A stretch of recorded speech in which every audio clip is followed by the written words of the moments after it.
Hi, welcome to BC Video 6.1 Part 2, more on Euler's method. So again, to reiterate for the fourth time, Euler's method, they're going to give you a differential equation, an initial condition, a small value of h, and they're going to ask you to approximate y of xi. The formula you're going to use is this one here. And of course, our h is our delta x, and this represents our slope. Okay, so in the textbook, if we look at the textbook, okay, so here's Euler's method as they describe it in the textbook.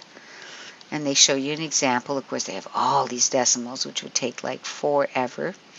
But if you look at the textbook, and we're looking at numbers 73 and up, okay, because there's a lot of different things going on in this chapter. Whoops, wrong book. Okay. So these are all just solving differential equations the traditional way. We did those last year, and then they get into slope fields because that's in this section as well. But what we're interested in is specifically Euler's method. Okay, so Euler's method starts at number 73. Euler's method, use Euler's method to make a table of values for the approximate solution of the differential equation with the specified initial value. Use n steps of size h. So you'll notice in every single one, instead of writing dy dx, they're writing y prime. So there's your differential equation. Here's your initial condition. Here's how many iterations you're going to make. And here's your h value. So what they're doing here is rather than saying, oh, approximate y of some particular number, they're telling you you're going to start at x equals 0 and you're going to keep adding 0.1 10 times. Or here you're going to start at 0, you're going to add 0.05 20 times. All right, so it's kind of a little backwards way of them asking you that question. So in number 74, y prime is x plus y of 0 is 2, n is 20, h is 0.5. So you're going to start at x equals 0, and you're going to keep adding 0.5, and you're going to do it 20 times. So if you do it 20 times, by the time you get to the 20th time, you'll be at 1. So basically the question is approximate y of 1. So we start with y1 here is y0 plus h times f of x0, y0. y1 is 2. H is 0.05. Remember, our f of xy was x plus y, so if I take x0 plus y0, I have 0 plus 2, I get 2.1. Do the same thing with y2. That's y1 plus h times f of x1, y1. y1 we found out was 2.1. H is 0.05.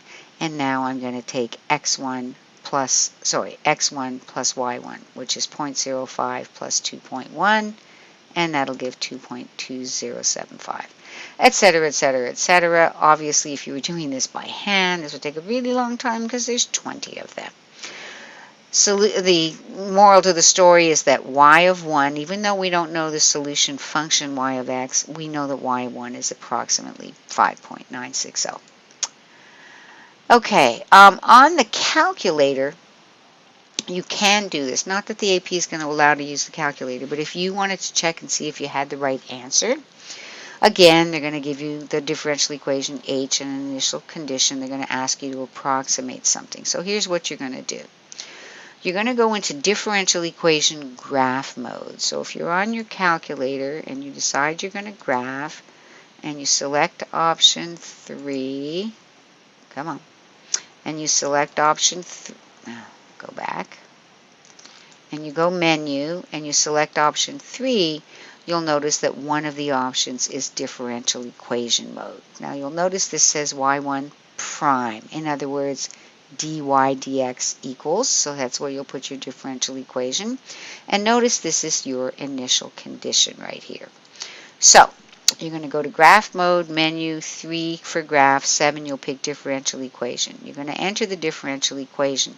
Now you got to be careful. On the right side of that equation, if you want to enter y, you have to enter it as y1. So let's say I wanted x plus y. I'd have to do it x plus, and I'd have to do y1. Now, if this was y2 prime, I'd have to write y2. If this was y3 prime, I'd have to write y3. Okay, so that's important. X, you just use X. You're also going to enter the initial condition, as you saw right underneath. Now, you will graph this, although you'll ignore the graph, and then you'll go to the table. You'll get the graph. From the table, you'll be able to just cursor down in the table to see what you want. Okay, now, you will have to set up your table. When you get to table, you'll do menu 2 for table, 5 for edit table settings. Your table start will have to be your X value of your initial condition point, and the table step, you'll have to set it up as H. And you are going to put it in auto mode is probably the best thing, but you could put it in ask mode. Then you're going to press OK, and you're going to scroll down until you see the answer. So here's just an excerpt where I've scrolled down until I got to x equals 0.6, and there you get an answer of 15.650. I have attached a worksheet, and it is online. It's just your book doesn't give you many examples, so I've given you quite a few examples here of Euler's method. You know, again, different ways. They don't tell you what to, here they tell you what they want you to estimate.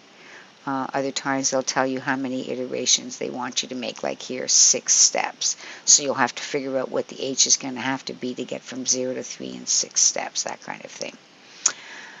Okay, so here's an example. Use Euler's method to approximate y of 3 in 6 steps. You're given this differential equation and this initial condition. So we're starting at 0, and I've got to get from 0 to 3 in 6 steps. Well, the only way that's going to happen is if I go up by 0.5 each time. So I already know my x column. My initial condition is x0 is 0, y0 is 1.6, and then you'll fill in the thing, and then again, this will be the same old deal, okay? As far as getting that h, which is your delta x, all you really need to do is where do you want to end, what are your starting, subtract those, divide by how many iterations, and that'll give you your h.